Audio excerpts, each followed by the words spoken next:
प्रकार काय आहे आणि आतापर्यंत किती आरोपींना अटक केली आहे? 17 तारखेला जिन्सी पोलीस ठाण्याला एक फसवणुकीचा गुन्हा दाखल झालेला आहे. त्याच्यामध्ये क्विक स्टार्ट 24 या नावाची एक कंपनी स्थापन करण्यात आली.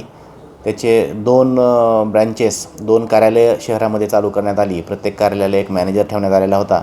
एकूण 4 आरोपी या गुन्ह्यामध्ये आहेत. 4 पैकी 2 आरोपींना अटक करण्यात आलेली आहे आणि 2 आरोपींचा 23 तारखेपर्यंत पोलीस कोठडी मिळालेली आहे. किती कोटींची ही फसवणूक आहे? साधारणतः आत्तापर्यंत जी आपल्याकडं माहिती आहे त्याप्रमाणे एक 35 कोटीपर्यंतची ही फसवणूक आहे.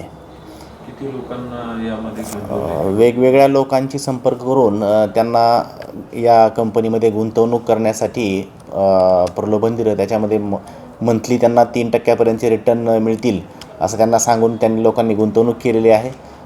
नंतर 2023मध्ये ती कंपनी बंद पडली. त्या लोकांना पैसे मिळणं बंद झालं आणि जवळपास 1100च्या आसपास लोक आहेत ज्यांनी गुंतवणूक केलेली आहे आणि जवळपास 35 कोटीपर्यंतचा हा आकडा आहे.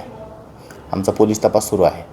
किती लोकांची किती गुंतवणूकदारांची फसवणूक झाली? जवळपास एक 1100 लोक आहेत.